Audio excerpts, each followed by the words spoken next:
Hoje a gente vai mergulhar num tema, olha, fascinante que o nosso material de pesquisa traz. Os buracos negros são descritos assim como os lugares mais extremos do universo, né? Onde a gravidade é tão forte que nem a luz escapa. E o próprio espaço-tempo, bom, ele se deforma de um jeito radical. A ideia aqui é tentar destrinchar o que as fontes nos dizem sobre a natureza deles, os tipos que existem e o impacto cósmico desses gigantes invisíveis. Vamos nessa jornada. Com certeza, e é interessante, né? Porque essa ideia não é tão nova assim. Alguns documentos que a gente viu mencionam que lá no século XVIII, o John Michell e o Laplace já falavam, usando a física da época, de estrelas escuras. Ah, curioso isso. Sim, mas a base moderna mesmo veio com Einstein, claro. A relatividade geral, lá de 1915. Ela que descreve a gravidade não como uma força puxando, mas tipo como uma curvatura do espaço-tempo, causada pela massa, pela energia. Um buraco negro seria, então, o ponto máximo dessa curvatura. Certo. E como é que as fontes descrevem a estrutura? O que tem lá dentro, afinal? Olha, o que é fascinante, segundo o que a gente leu, é pensar em três partes principais. Bem no centro tem a tal da singularidade. Um ponto, assim com volume zero e densidade teoricamente infinita. É onde a física que a gente conhece, bom, ela simplesmente para de funcionar. É um limite mesmo, sabe? Um ponto onde tudo que a gente sabe quebra? Assustador e fascinante. E ao redor disso? Ao redor, a gente tem o horizonte de eventos. Essa é a famosa fronteira sem retorno. Não é uma parede, uma barreira física, não. É mais um limite no espaço-tempo. Cruzou? Já era. Nada volta. Entendi. E o tamanho dessa fronteira, o raio dela, é definido pelo raio de Schwarzschild. Ah, então é essa medida que dá o tamanho do ponto de não retorno. Faz sentido. E aquela imagem clássica, sabe? De um disco brilhante em volta.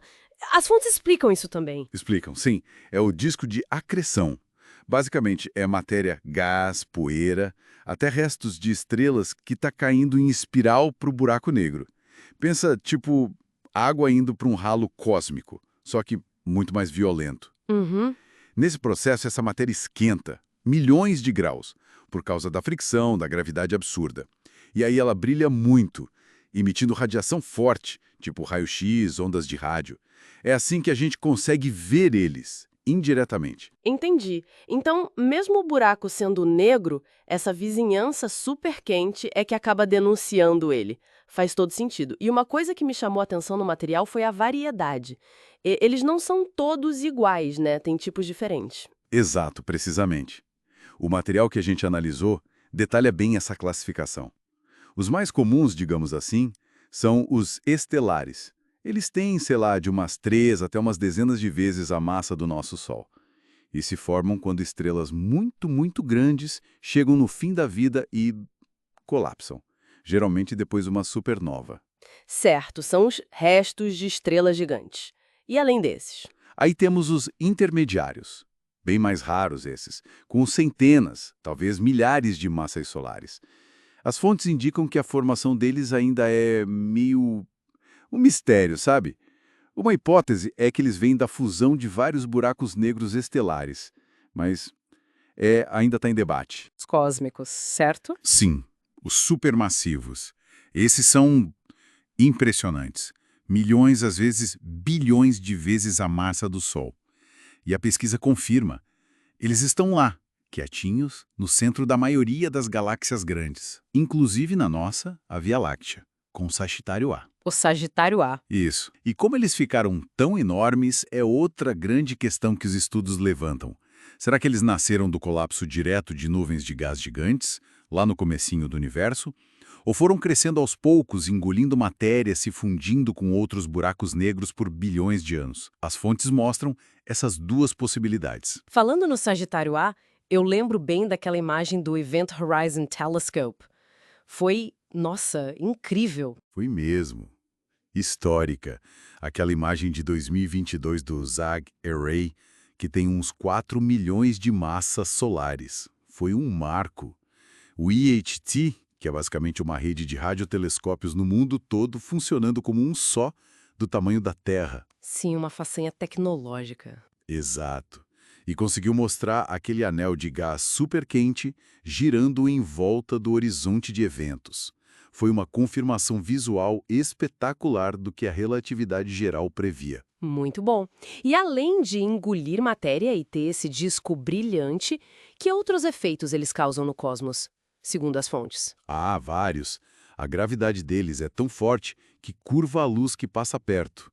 Funciona como uma lente cósmica.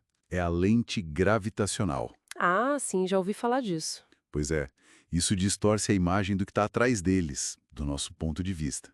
E até usado para mapear matéria escura, veja só. Que interessante. E tem aquele efeito com nome engraçado, espaguetificação. Esse mesmo, espaguetificação, é o que acontece com algo que chega perto demais. As forças de maré são brutais. A parte do objeto mais perto do buraco negro é puxada com muito mais força que a parte mais longe. O resultado? O objeto é esticado na vertical e comprimido na horizontal. Vira um espaguete cósmico. Exatamente. Imagina só, é uma demonstração bem visual do poder da gravidade ali. E tem mais. Quando buracos negros colidem e se fundem, esses eventos cataclísmicos geram ondas gravitacionais, ondulações no próprio tecido do espaço-tempo. Que agora a gente consegue detectar aqui na Terra, né? Com LIGO, Virgo. Isso conseguimos detectar diretamente.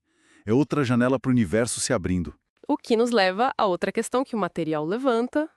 Qual o papel deles na formação e evolução das galáxias? Porque parece que eles não são só destruidores, né? Não mesmo.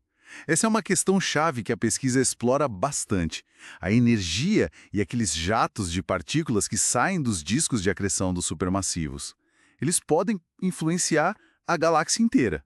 Podem, por exemplo, tanto empurrar gás e iniciar formação de estrelas, quanto soprar esse gás para longe e parar a formação. Depende muito das condições. Que complexo!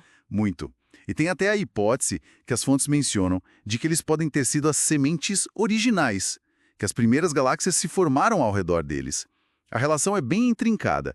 Eles parecem ser uns corrigentes silenciosos da evolução cósmica. Então, para a gente amarrar o que a gente tirou desse material todo.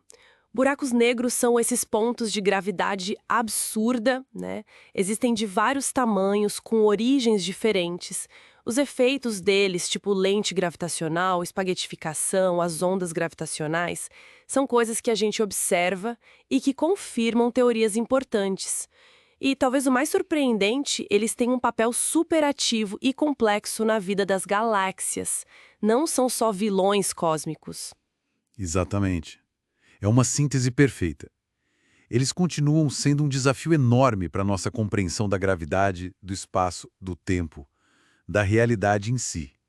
Representam mesmo a fronteira do que a gente sabe em física. Fica então aquela provocação final para a gente pensar, inspirada por essa análise toda, se esses buracos negros supermassivos realmente tiveram esse papel central, talvez até como sementes ou moldes das galáxias, como seria o universo que a gente conhece se eles simplesmente não estivessem lá, bem no coração dessas estruturas gigantes. O que vocês acham?